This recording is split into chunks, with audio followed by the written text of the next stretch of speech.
Hey guys, in this video I'm going to walk you through how to graph these linear functions in standard form by using a table. It's probably the most straightforward method, and it's one that we've already discussed a little bit in class. So here are all of the equations that you should have come up with on that worksheet, linear functions in standard form, that gave you all those word problems. And I'm just going to go through like the first one and talk about how I might put it into a table so that I have enough points that I can plot a couple of them and create a line. So first of all, we have to remember that every equation in standard form is going to look something like this. It's always going to have a negative slope. It's going to cross the y-axis somewhere. It's going to cross the x-axis somewhere. But it's going to be slanting down because as your x value is increasing, your y value has to be decreasing, getting smaller, in order to stay within this limit. Like, because we have this constant limit, our x and our y, there's like a give and take going on between our x and our y. So if our x is increasing, the y number is going to be smaller. See how here I have like a larger x and a smaller y.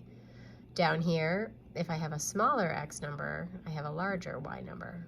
They can't both be large and still meet the constraints of our equation. They can't both be small and still meet the constraints of our equation. So they're always going to look something like this, okay? So if you have that in mind, that's going to help you out.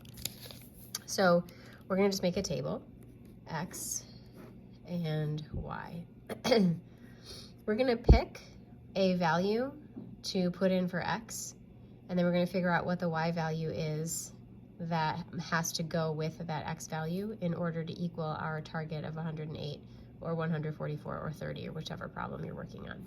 Okay, so I like to pick things that are easy to multiply. So let's try what if x equals 0. So in this equation, 4.5 or $4.50 times x, I'm saying x is 0, plus 6 times y equals 108. Well, 4.5 times 0 is just 0, and that means 6 times y equals 108. What times 6 equals 108? Well, I'm going to use my calculator.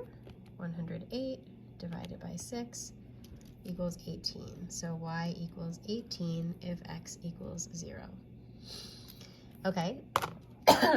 I could also try to figure out what y would equal if x equaled 1, or 2, or 3, or 10. I can pick any x value and work through this equation the same way to try to figure out what y is going to equal. I could also pick a y value and figure out what the x value is for that same y value. So I'm going to do that for this one.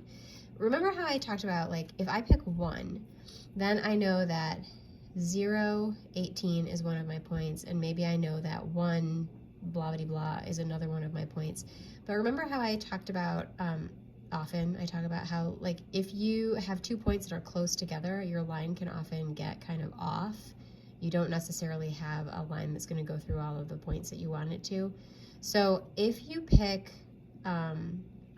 if instead of saying x equals 1, if you say, what happens if y equals 0? What's my x going to be?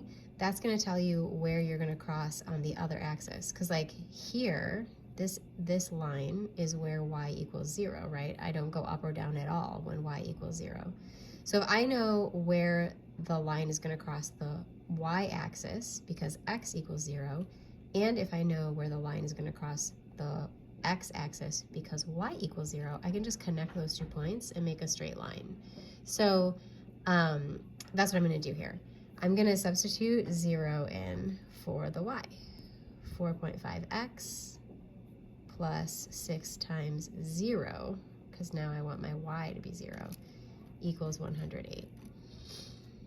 So again, 6 times 0 is nothing, so I am left with 4.5x equals 108. And 4.5 times what equals 108? I can figure that out by doing 108 divided by 4.5, and I get 24. So now I have 2 points 0, 18, and 24, 0. And I can plot those 2 points on my graph and I can connect them, and that's going to give me the line for this equation.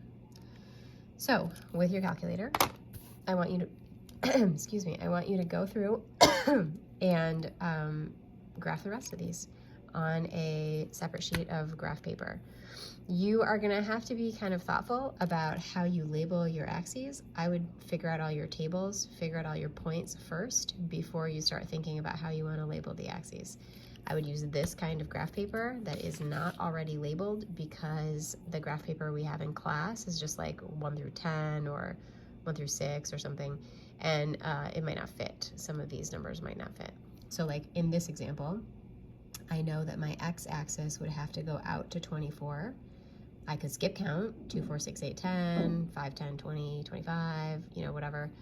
And my y-axis is gonna have to go up to 18. So I would recommend putting a lot of graphs on one graph paper page, skip counting as needed to make them fit, so you don't end up with like 9 pages long. You don't need a separate page for every single graph.